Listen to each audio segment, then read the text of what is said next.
So I just bought this puzzle book here for my granddaughter. She's about to go on a trip with her parents, and I wanted something that she could play with without the pieces falling apart. So this is a dinosaur booklet here. It has a total of 60 pieces. Right away you can see the colors are just really nice and vibrant. When you open it up, we've got 3 different puzzles here. Each one has 20 pieces. They're all magnetic. So when you pull these off here, you can see the picture is right there below it. So that way they can go ahead and match that up really easily. But as you can see here on the back, this is part of the magnet.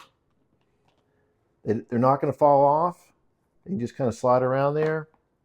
But we've got 3 different images. I would say this is one of my favorite, because I just like the colors here. It looks fantastic.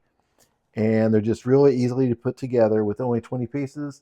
This will definitely help with the younger ones, with my granddaughter, to play with these, and the pieces won't get lost.